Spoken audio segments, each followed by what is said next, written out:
sahabat guru, berjumpa lagi kita di acara podcast favorit kita, Ngopi Pagi, Ngobrolin Pendidikan bareng PGRI bersama saya, Fani Andriani. Ya, seperti biasa, pagi hari ini sudah tersedia kopi di depan saya. Dan kali ini kopi ini akan terasa lebih istimewa karena hari ini kita kedatangan tamu yang sangat spesial. Beliau adalah nahkoda baru di dunia pendidikan, pemuda, dan olahraga di Kabupaten Buleleng yang baru saja dilantik. Siapa dia? Ya, beliau adalah Bapak Ide Bagus Gede Surya Barata, SPD MAP, Kepala Dinas Pendidikan Pemuda dan Olahraga Kabupaten Buleleng. Selamat pagi, Bapak. Selamat pagi, Bu Fani. Ya. Selamat pagi, sahabat guru, sahabat PGRI, dan Bapak Ibu guru di mana. Oke, luar biasa sekali ya Bapaknya. Ya, jadi Bapak mungkin sangat sibuk sekali ya hari ini. Ya. Setelah pelantikan mungkin ada banyak hal yang dikoordinasikan. Ya. Terima kasih sudah menyempatkan waktu untuk hadir. Bapak, hari ini sibuknya ada apa saja?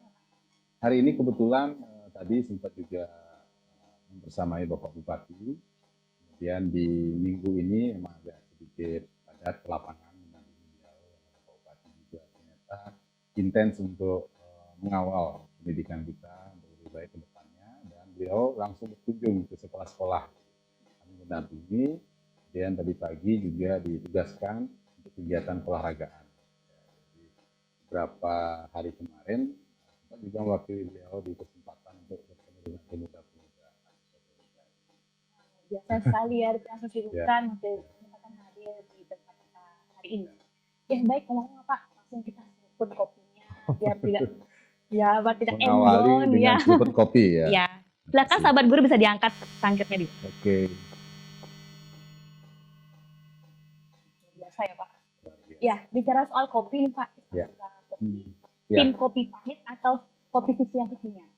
Biasanya saya kopi tanpa gula. Kopi tanpa gula. Ya, biar rasa pahitnya. Ada filosofi mungkin Pak kenapa pilih kopi? Kalau kopi itu sudah pasti kalau tanpa gula kan terasa originalnya. Kemudian filosofi kopi itu adalah kopinya pahit, tetapi nanti bisa membuat kita menjadi lebih sehat sebenarnya. Artinya sama dengan pendidikan, mungkin kalau kita berbicara pendidikan, kita berbicara tentang yang sulit dulu, karena di situ ada disiplin, ada kerja keras ya. Nanti hasilnya ketika pendidikan itu sudah kita lakukan dengan baik, pasti hasilnya akan memiliki prestasi yang baik. Luar biasa, saya catat ini Pak ya, kopi hitam itu kopi yang autentik, pahit-pahit dulu di awal, nanti akan menghasilkan kesehatan luar biasa untuk kita. Ya, luar biasa sekali. Oke, selanjutnya Pak, pasti nih sahabat guru pada penasaran di rumah ya. Kita tahu Bapaknya baru dilantik dan juga mungkin banyak sahabat guru yang ingin tahu seperti apa sih riwayat pendidikan dan perjalanan karir Bapak Ide Bagus Gede Surya Barata ini sampai hari ini menjabat sebagai kepala dinas. Ya, jadi kalau dari sisi riwayat pendidikan, kebetulan saya juga sempat TK, SD, SMP ya, sampai SMA. Kemudian saya bersekolah di Bangli. Kemudian berikutnya di perguruan tinggi, S1 saya di Singaraja. Kemudian S2 saya mengambil di Undiknas. Jadi S1-nya adalah pendidikan bahasa Inggris, kemudian S2-nya saya mengambil kebijakan publik. Jadi melihat pendidikan dari sisi kebijakan gitu sih. Kemudian kalau dari sisi pekerjaan, saya sejak tahun 2000 itu menjadi ASN di PMK Buleleng. Jadi pengangkatan pertama itu di pemerintah Kabupaten Buleleng. Kemudian sempat menjadi fungsional umum. Kemudian juga sempat di pengadaan barang jasa juga. Kemudian diberikan kesempatan untuk menjadi jabatan eselon 4 di Dinas Kebudayaan dan Pariwisata Kabupaten Buleleng.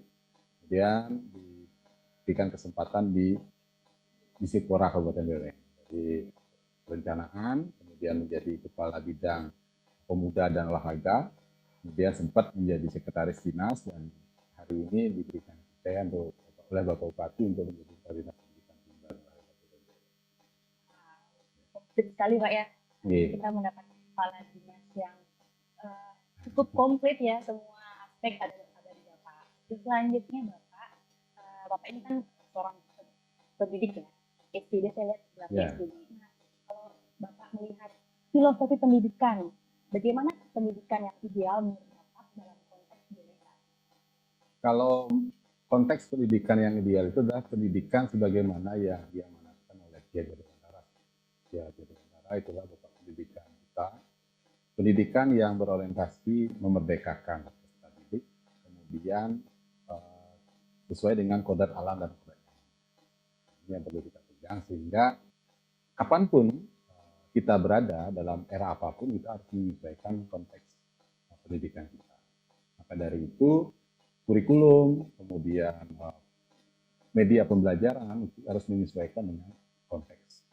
Karena setiap zaman ada orangnya, setiap orang ada zamannya. Ini perlu kita pegang bersama bahwa kita harus dinamis. Ini jadi tantangan kepada Bapak Ibu guru kita nih. Jadi tidak bisa kita harus statis, tetapi harus menyesuaikan.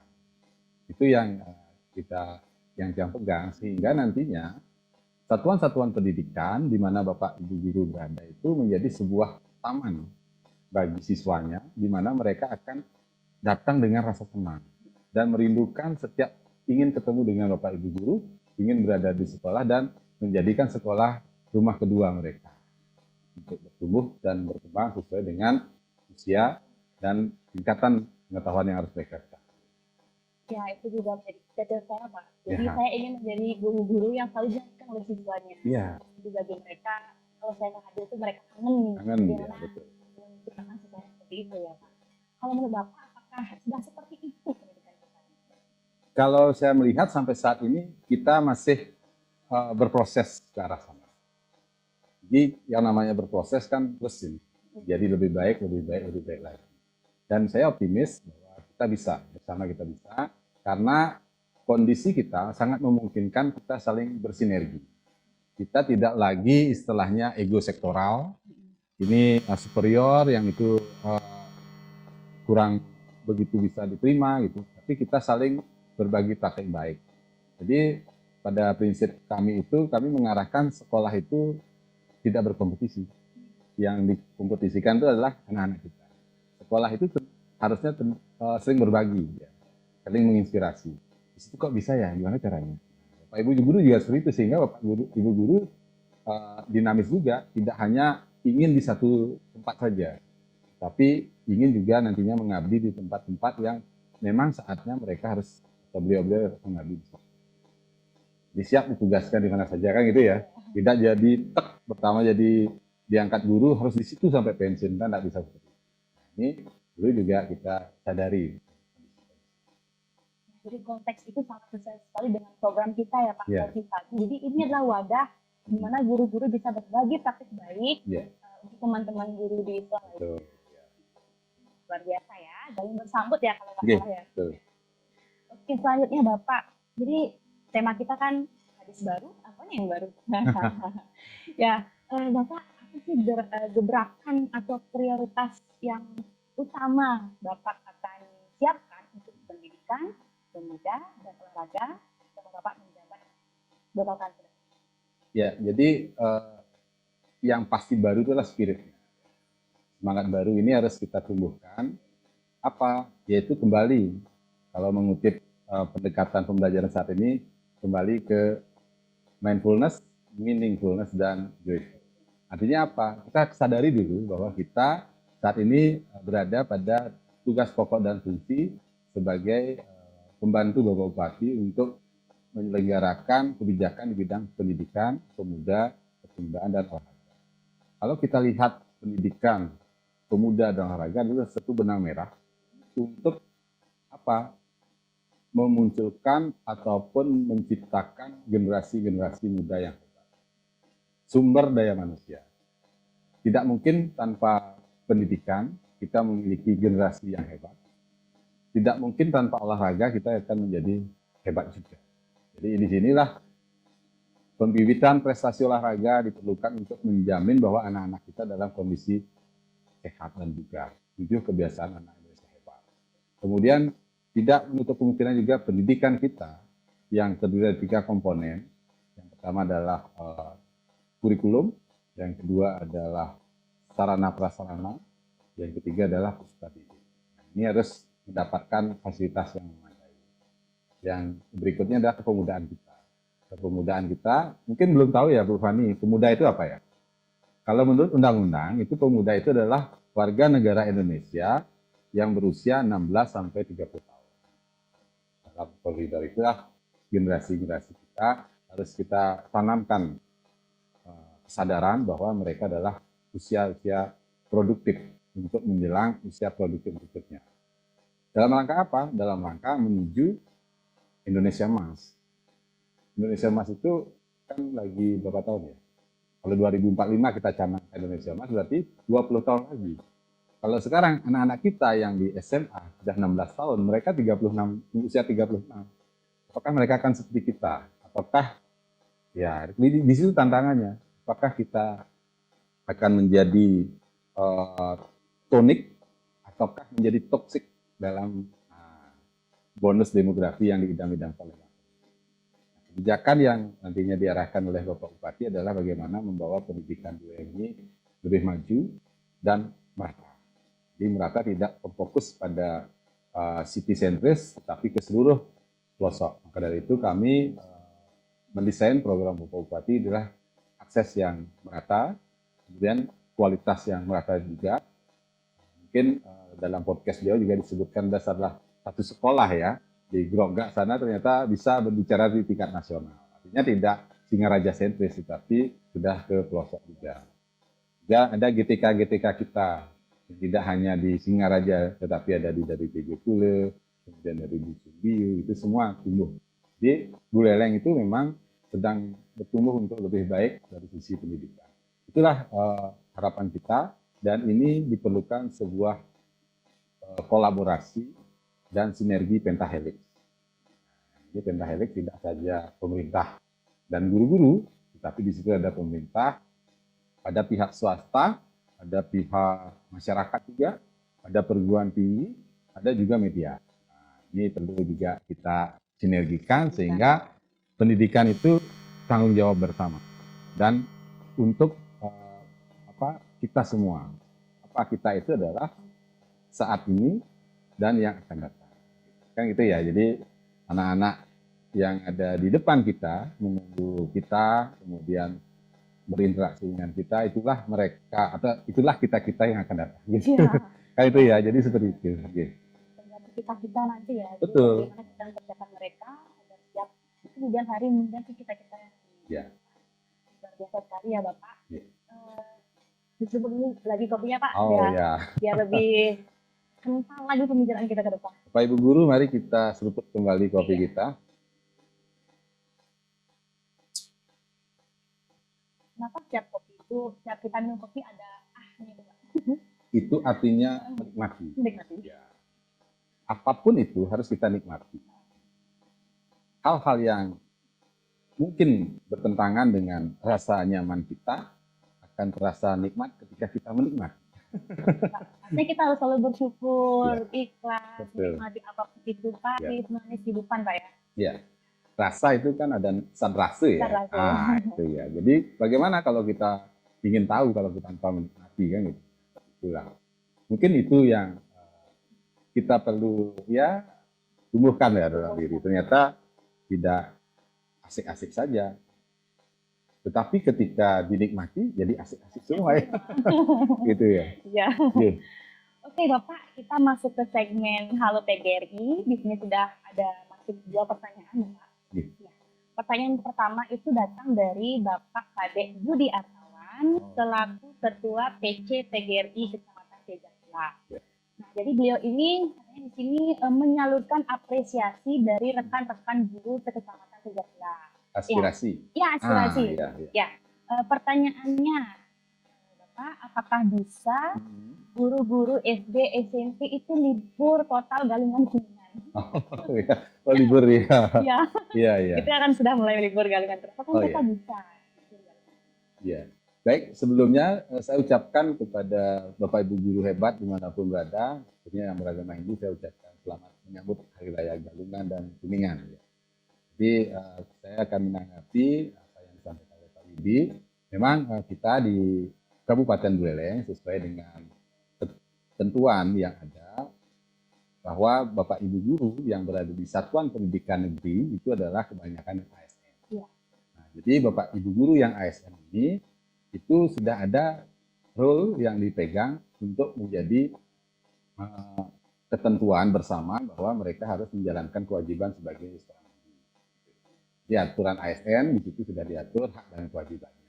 Kemudian ada kalender pendidikan yang kita acu, di mana kalender pendidikan yang diterbitkan oleh pemerintah Provinsi Bali melalui Menpora Provinsi Bali itu sudah mengatur tentang libur Hari Raya Galungan, libur khusus ya disebutkan di sana. Kemudian di kalender itu juga mengacu kepada SE Gubernur Bali ya tentang libur Hari Raya dan dispensasi ya.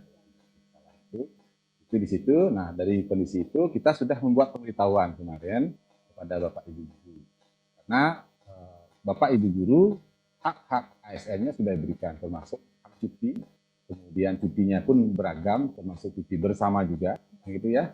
Kemudian juga ada libur-libur hari raya tertentu. Kemarin kita ada libur atau pembelajaran di bulan Ramadan, termasuk juga libur sekolah, juga diatur di situ.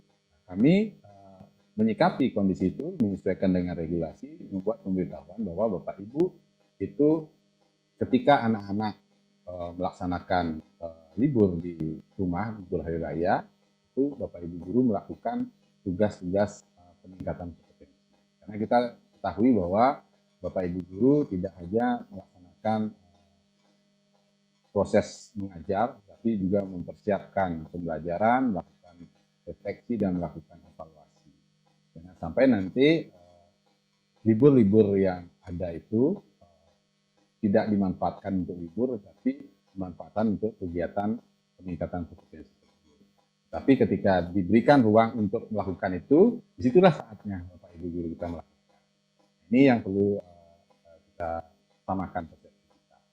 Kemudian juga dari sisi libur ini, atau libur bagi siswa-siswi ini, Bapak Ibu guru berkesempatan untuk mengasah atau meningkatkan kompetensi pedagogik, kepribadian, sosial, dan apalagi satu kompetensinya Bapak Ibu guru. Nah, itu ya. Jadi itu dicoba dikembalikan dan kita juga membuka ruang kolaborasi. Kita memberikan kesempatan kepada Bapak Ibu di satuan pendidikan di bawah komando Bapak Ibu kepala sekolah untuk mengatur kondisi itu. Jadi kita harapkan sesuai dengan aturan yang ada, bahwasanya Bapak Ibu guru kita harapkan tetap semangat untuk melakukan pelayanan pendidikan. Ya, itu ya tadi ya sudah ya Bapak Ibu guru di rumah. Jadi libur Galungan Kuningan itu dipakai untuk sebagai peningkatan kompetensi guru, peningkatan pembelajaran, evaluasi, refleksi. Jika nanti ketika kita bertemu dengan siswa kembali sudah siap untuk melayani mereka di kelas. Jadi tidak lagi sibuk ikut workshop, tidak lagi sibuk ketika ditanya Bapak Ibu gurunya nggak ada, gitu kan itu. Jadi full bisa mendampingi mereka. Karena sudah disiapkan semuanya. Dan seperti yang tadi bahwa pendidikan itu kan dinamis ya. Jadi itu yang perlu kita siapkan secara baik sehingga Bapak Ibu guru nantinya bisa melaksanakan tugas-tugas dengan penuh persiapan. Tanpa ada lagi istilahnya ya, sudah biasa ya Bapak ya. Selanjutnya pertanyaan kedua itu datang dari Bagus Madu Hidayah SD 6 Kajun yang menyoroti kasus viral terakhir masalah ratusan siswa SMP tidak bisa baca dan ternyata setelah ditelisik saya baca beritanya itu sebagian besar dari mereka itu mengalami learning disabilities. Artinya mereka mengidap penyakit disleksia. Jadi pertanyaannya adalah sejauh mana program Menpora menangani hal tersebut, khususnya pendidikan inklusif bagi sahabat guru, agar jangan sampai anak-anak yang seperti itu hanya tertinggal kelas atau hanya naik kelas saja tanpa ada peningkatan kompetensi.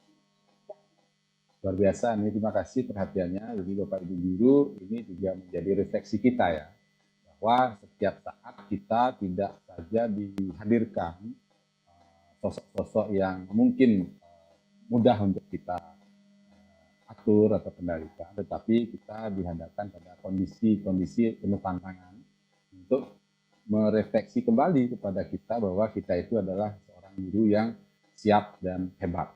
Kemudian siap dan hebat artinya sudah siap dengan berbagai strategi untuk menjadikan anak itu bisa belajar. Kemudian hebatnya di situ adalah mampu mengubah atau membentuk mereka, mengarahkan mereka untuk menjadi lebih baik. Artinya before afternya ada kelihatan. Inilah yang kita harapkan nantinya. Distikpora saat ini sudah melakukan upaya. Yang pertama melakukan asesmen diagnostik, sudah dilakukan. Di tahun ajaran baru ini kita sudah menginstruksikan kepada semua satuan pendidikan untuk melakukan asesmen diagnostik kepada peserta didik baru.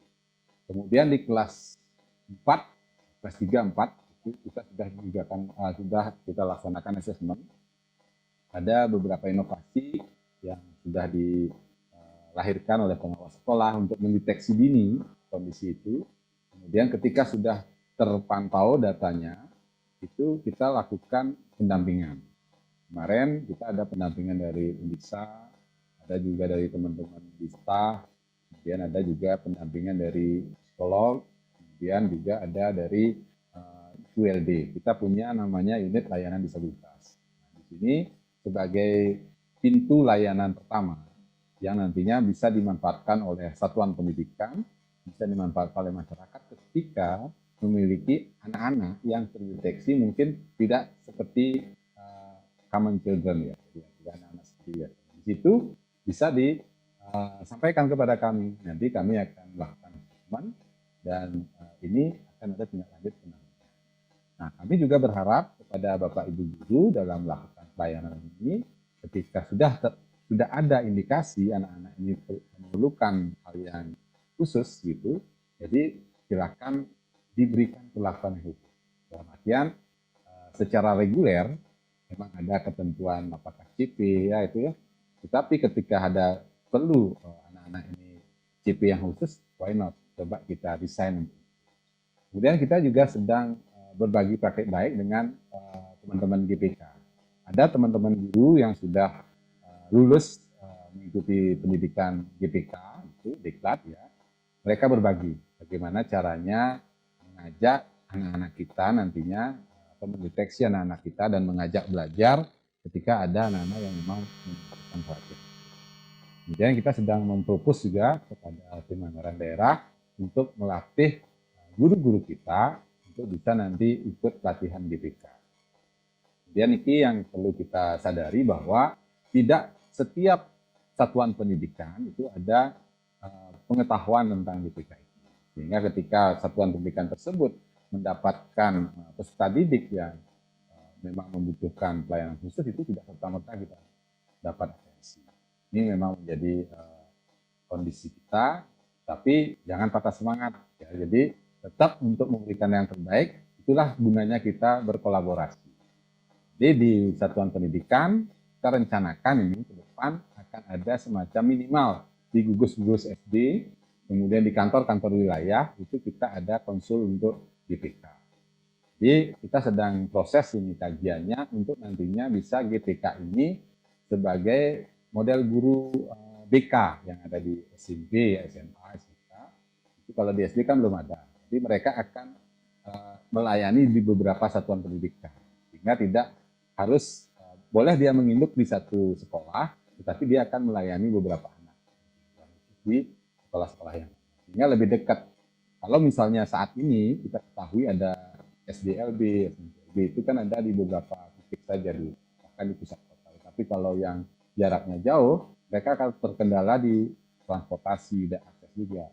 Diajak misalnya ke kita di Singaraja, mungkin dari Busungyu, habis di jalan tenaga. Jika mereka harus balik lagi kan itu. Tapi kalau ini layanan bisa kita dekatkan, itulah yang rencana kita adakan untuk penanganan anak-anak yang memang memerlukan pendampingan. Sejauh itu ya, Yeah. orang menyiapkan solusi pada anak-anak kita berkebutuhan khusus. Ya, kalau boleh disebut apa sih itu pelatihan GPK? Pelatihan guru pendamping Guru GPK. GPK, guru pendamping. Jadi ada teman-teman yang sudah punya sertifikat itu. Dulu sempat dibuka secara mandiri, itu ada level 1, level 2. Mereka pas itu, di kita ada kurang lebih 6 orang. Di SD ada 2, SMP ada 2, di SMA, SMK ada 2. itu yang ikut kemarin pelatihan, dan itu sudah mendiseminasikan hasilnya kepada guru-guru kemarin, guru kelas 3 di Sebeleleng diundang untuk dia mengetahui laju deteksi dini.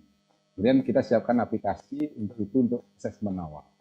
Jadi mereka ketika mengimplementasikan itu kepada anak-anak, anak-anak akan menjawab dengan beberapa soal yang kiranya mengarah kepada akan hasilnya, oh ini memang anak memerlukan pendampingan. Sekali seperti itu ya. Oke, baik Pak. Jadi kan kita ini guru-guru tuh berhadapan dengan beraneka macam ragam siswa ya Pak ya. Jadi fenomena yang saya lihat beberapa hari ini, jadi banyak anak-anak SMP yang di bawah umur yang tidak diantar orang tuanya ke sekolah, tapi mereka bawa motor sendiri. Ya, bawa motor sendiri, dan jelas ya kepala sekolah melarang untuk hal itu.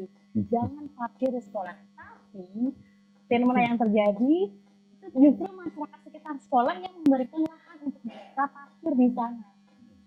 Tentu jelas ini kan melanggar hukum ya Pak ya, bahwa anak di bawah umur tidak diperbolehkan untuk membawa kendaraan.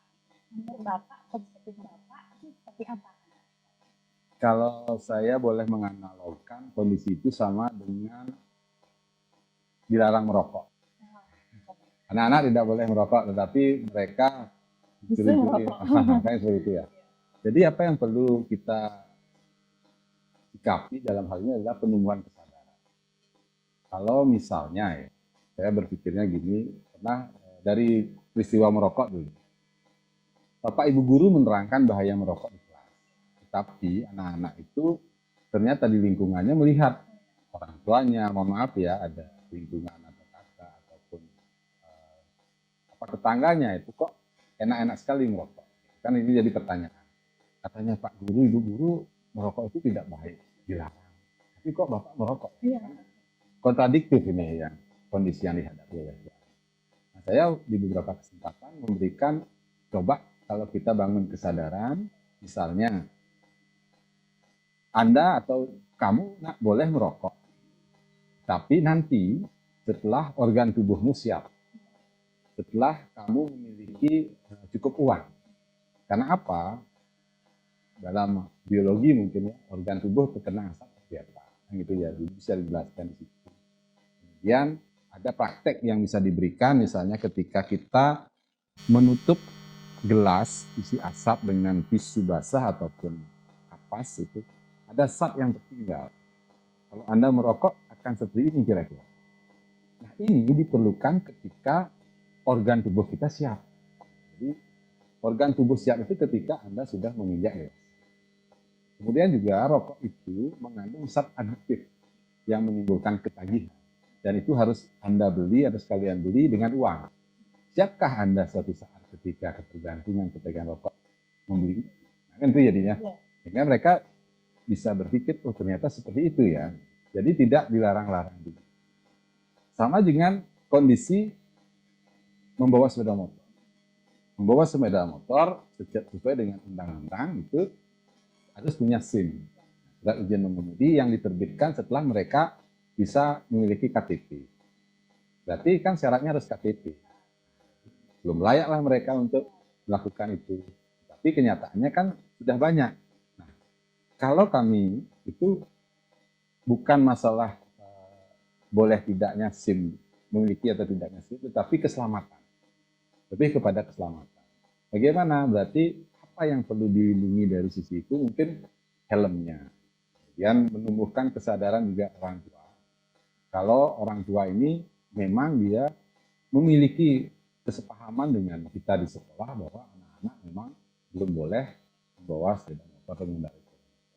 Karena ketika melintas di jalan raya itu sudah menjadi milik umum, bukan milik pribadi. Dan di situ berbagai macam potensi risiko dari membawa motor itu akan bisa terjadi.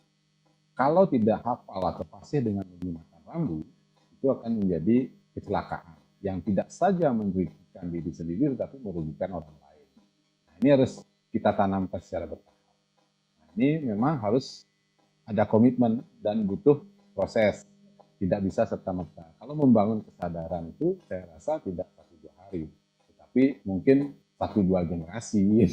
Ini yang perlu juga kita komitmen bersama. Jadi Bapak Ibu guru tidak menyerah sampai itu, tapi tetap memberikan pemahaman kepada anak-anak kita, dari kesadarannya tumbuh, kemudian dia bisa memaknai. Ketika dia sadar dan bisa memaknai, disitulah akan terjadi hal-hal yang menyenangkan bagi anak-anak. Inilah prinsip deep learning atau pendekatan deep learning yang sedang didengungkan untuk nantinya mereka bisa belajar berdasarkan konteks. Jadi kondisi lingkungan di mana saat mereka belajar. Kira-kira seperti itu. Jadi memang dilarang, tetapi ya bagaimana? Kadang kan kita pernah anak-anak di posisi itu ya. Betul. Ketika dilarang pasti timbul dilarang sih. Curiosity muncul. Oh sih, dilarang padahal itu ada, dilarang kan itu ya. Jadi untuk menjawab itu kita mencoba. Ini saya mencoba merenung kemarin, membawa posisi diri saya saat itu. Gitu. Oh, ternyata ini yang saya butuhkan. Gitu. Dan ini sempat saya ginikan kan, tanya, ini kau nggak ngerokok? Gitu. Saya ceritakan, oh gitu ya, kamu mau ngerokok? Nih, kaliin, benar dah. Jadinya seperti itu. Jadi ini yang perlu coba kita ginikan, terapkan kepada anak. Kemudian juga sepeda motor juga, kok harus lu pakai helm sih? Ini. Coba bayangkan, ada nggak jual telinga, ada nggak jual apa ya kan, organ tubuh nggak ada kan. Kalau ini misalnya hilang saja satu, kamu luka aja satu sudah risih kan, nggak nyaman, apalagi nanti patah atau apa. Ini perlu hati-hati. Mudah-mudahan dengan menumbuhkan kesadaran itu kita bisa mengajak mereka semakin memahami dirinya, makin sadar akan dirinya bahwa hidup ini memang penuh makna, tidak hanya menjalani begitu saja. Ada kesadaran. Jadi itu sangat diperlukan di generasi saat ini ya. Dimana ketika kita larang, itu dia semakin mencari itu. Kok dilarang sih gitu? Kata-kata sekolah seperti Pak. Betul. Pakai Nah, boleh saya nambahkan sedikit? Iya. Tentang tata tertib sekolah. Iya. Perlu sekarang Bapak Ibu guru, Bapak Ibu kepala sekolah melakukan harmonisasi. Menerapkan disiplin positif, mungkin dengan pola segitiga restitusi. Nah, ini coba yuk kita kumandangkan bersama-sama sehingga tidak ada hal yang salah. Tetapi belum saatnya atau kurang tepat. Nah, kayak gitu. Nah, ini mungkin sehingga nanti mereka, oh gitu ya. Karena seperti yang kami lihat fenomena di lapangan, anak-anak kita kan berbagai macam background ya. Jadi memang dari sisi ekonomi, sosial, budaya, kemudian juga ada adat istiadat. Nah, ini kemudian juga persepsi juga. Ini perlu kita coba memetakan lah gitu, sehingga anak yang memiliki masalah itu mungkin ada latar belakang. Saya berikan sebuah cerita, mungkin saya berbagi. Kemarin itu ada anak ini sering terlambat dalam 5 hari sekolah. Ditanya sama gurunya, Dek, mengapa kamu telat datang? Jawab sama si anak, bapak saya di kantor polisi Pak, ibu saya di rumah sakit Pak. Terus kamu sudah bawa uang jajan hari ini bekal? Belum Pak, kasih uang 100.000. Ditanya sambil duduk, ditanya sama Pak Guru, bapak kamu ngapain di kantor polisi? Dia sedang jaga Pak. Bapak kamu tugasnya apa? Polisi Pak. Terus ibu kamu ngapain di rumah sakit? Dia sedang tugas jadi perawat. Oh, jadi bukan ada masalah? Enggak Pak.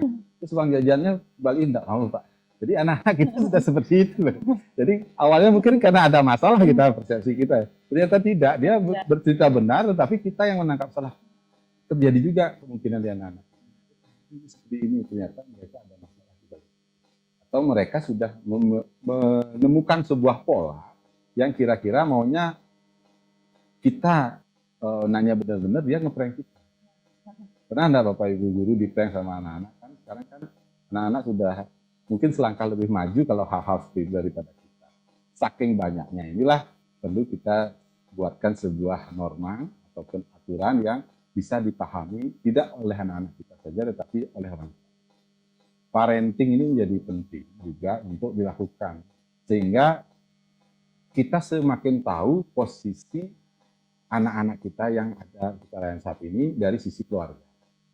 Tidak saja anak-anak kita yang dari sisi keluarga ini, oh ini orang tuanya mohon maaf petani, ini orang tuanya mohon maaf ada dokter, ini tidak hanya seperti itu, tetapi bagaimana mereka mendapat pendampingan dari orang tua. Itu menjadi penting juga. Nah, ini dah perlu kita coba bertahap ya, membangun akses yang mendekati standar pelayanan minimal dari pendidikan, SDM pendidikan.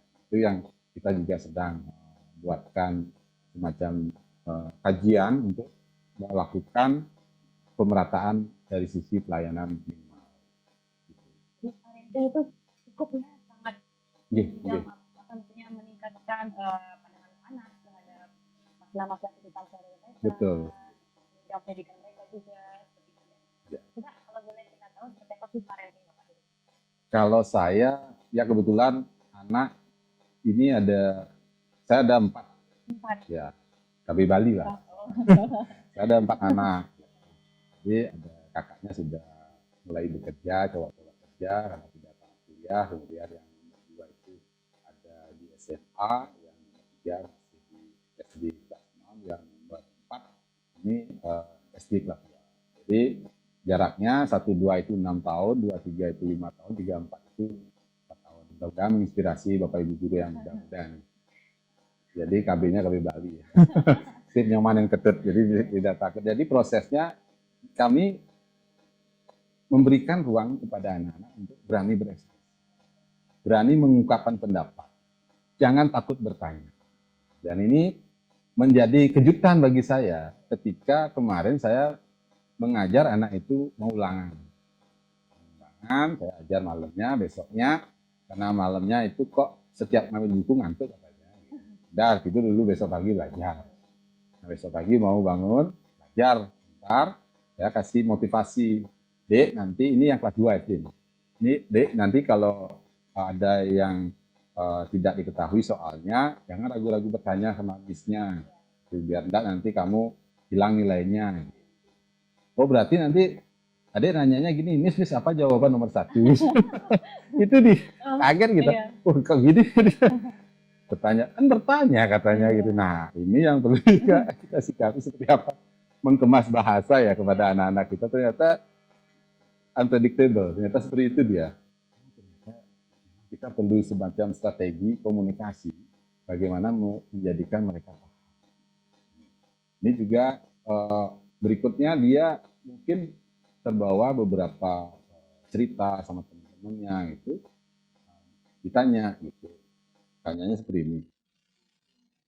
Aji, mengapa ibu bisa mengandung kakak? Itu tanyanya. Waktu ini saya, oh gitu pertanyaannya, ya itu tanya sama ibu. Mengalihkan itu tanya sama ibu. Orang itu pertanyaannya, saya gimana jawab? Sambil saya menyiapkan jawaban. Nah ibunya kan sedang repot nih gue.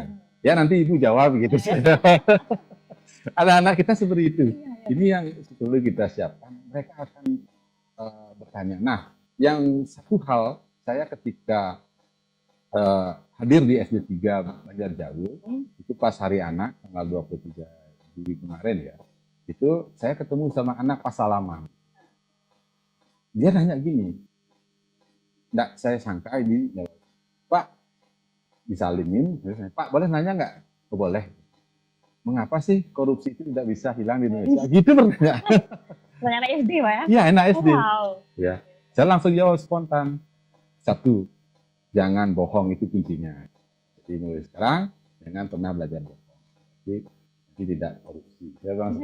Nah inilah anak-anak kita yang mereka sumber belajarnya sudah dari dulu. Jadi Bapak Ibu guru harus demikian juga mempersiapkan, gitu. Mempersiapkan bagaimana sumber belajar yang relevan dengan usia mereka, kemudian gaya belajar yang mereka inginkan. Sekarang style learning itu perlu. Jadi ya gaya belajar seperti apa. Ada yang anak-anak bisa dengan nulis dia cepat mengerti, ada dengan mendengar. Kalau bahasa saya itu no smoking bahasa Bali. Kalau no smoking itu penuh bernoping. Gitu. Mereka mendengarkan langsung. Gitu. Inilah gaya-gaya ini yang perlu kita ya bertahap. Kita harus semuanya kan gitu ya. Minimal kita ada kesadaran lah untuk itu. Itu mungkin Wah, luar biasa sekali ya Bapak ya. Bu Fani. Menghadapi generasi sekarang berbagai sudah banyak. Ya, Bagaimana kita mempersiapkan mereka, parenting yang harus bagus dan ini sangat memberikan saya wawasan yang cukup Pak. ya. Oke, selanjutnya Pak mengenai perlindungan COVID-19. Jadi kita sebagai guru itu kan tugas kita bukan hanya mendidik secara akademik, Pak. Juga dituntut untuk mendisiplinkan siswa. Ya, jadi tapi di sisi lain itu guru-guru itu was-was, Pak. Takut dilaporkan, takut dikriminalisasi oleh orang tua siswa. Nah, pertanyaannya apa sih langkah konkret dari Distipora Kabupaten Buleleng untuk hadir, memberikan rasa aman serta memberikan perlindungan hukum bagi sahabat guru yang sedang menjalankan tugasnya? Ya. Mungkin langsung kepada perlindungan hukum ya. Kami kemarin ditugaskan oleh Bapak Bupati, ada surat dari DPD RI yang bidang pendidikan, itu bahwa ada semacam upaya perlindungan hukum bagi Bapak Ibu guru.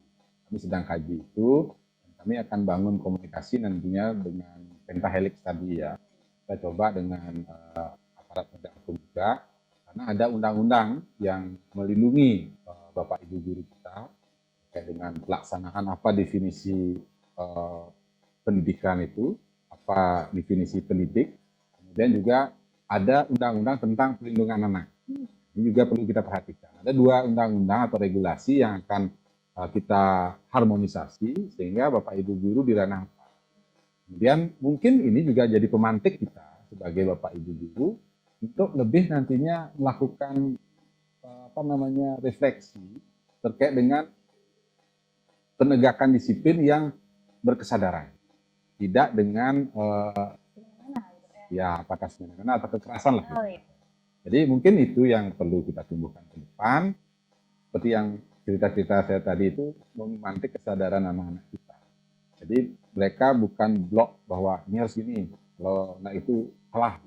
Bukan BSBS kan. Betul salah ya, kalau di ulangan umum kan benar salah ya, tidak BSBS sekarang konsep. Tetapi konsepnya adalah why.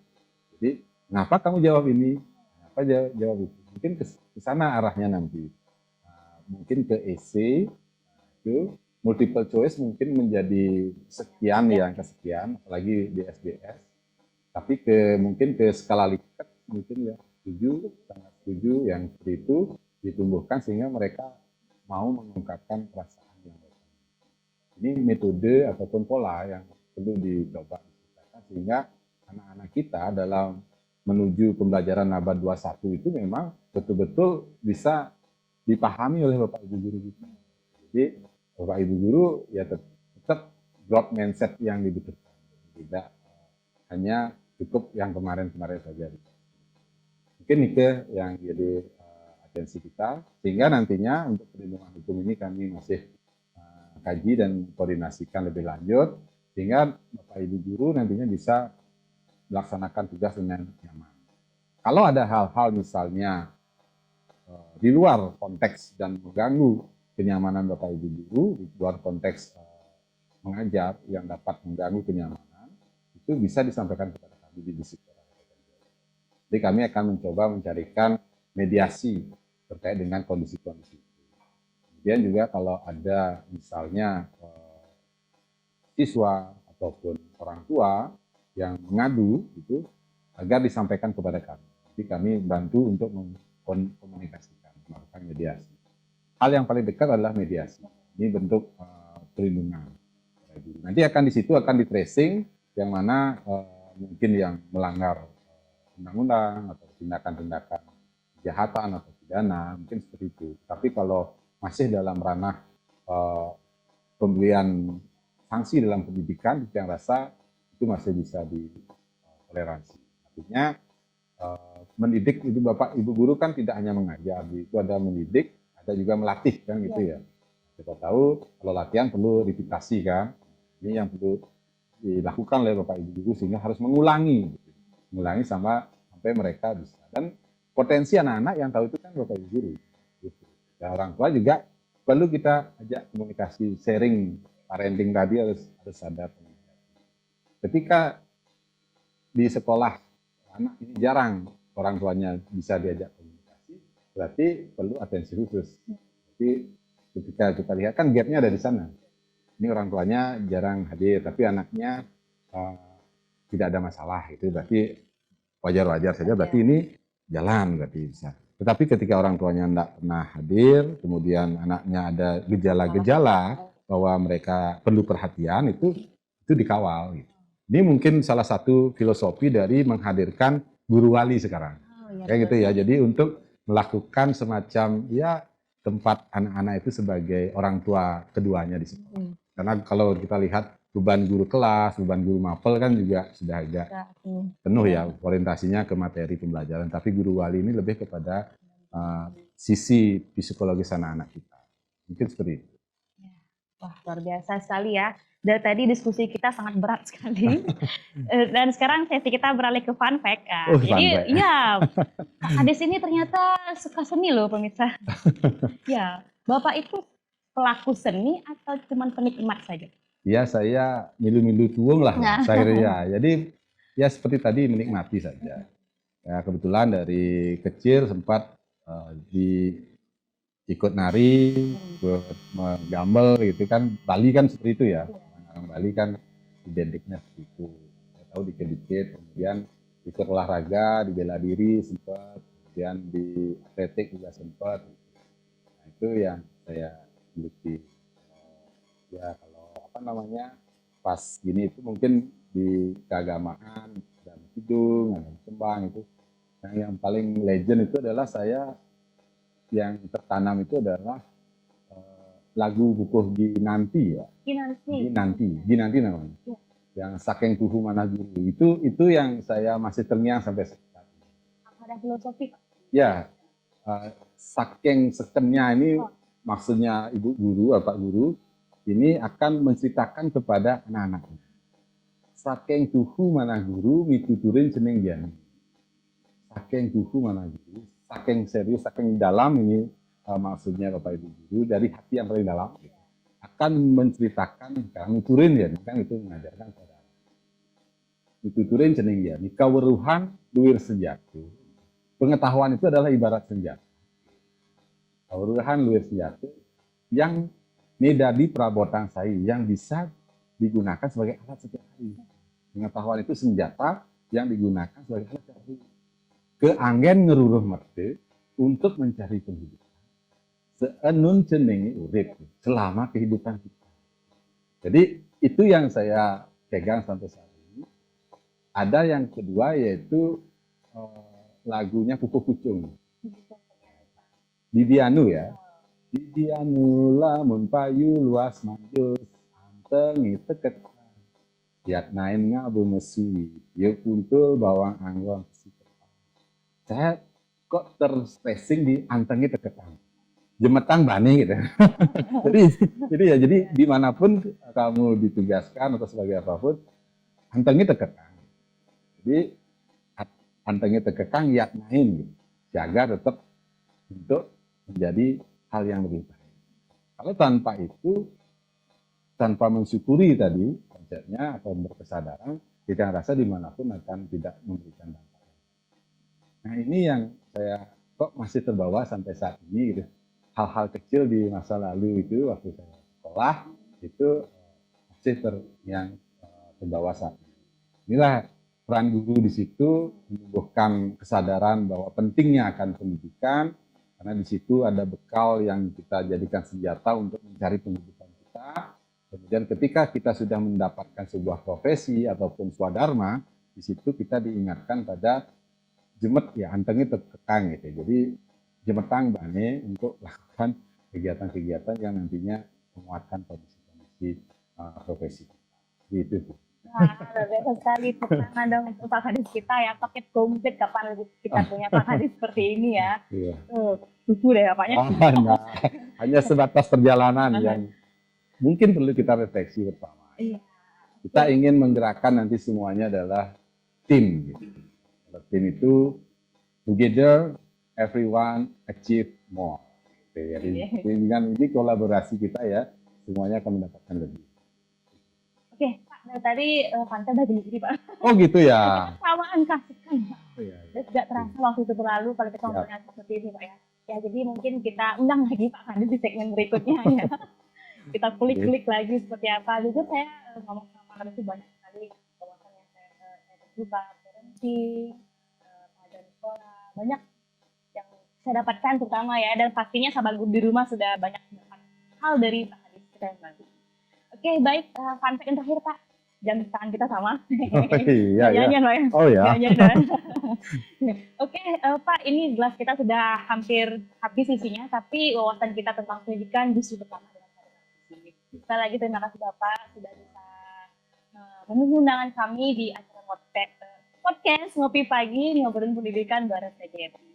Baik, kita sudah selesai atau sudah berada di penghujung acara. Jangan lupa like, komen, dan subscribe channel YouTube TGRI Buleleng.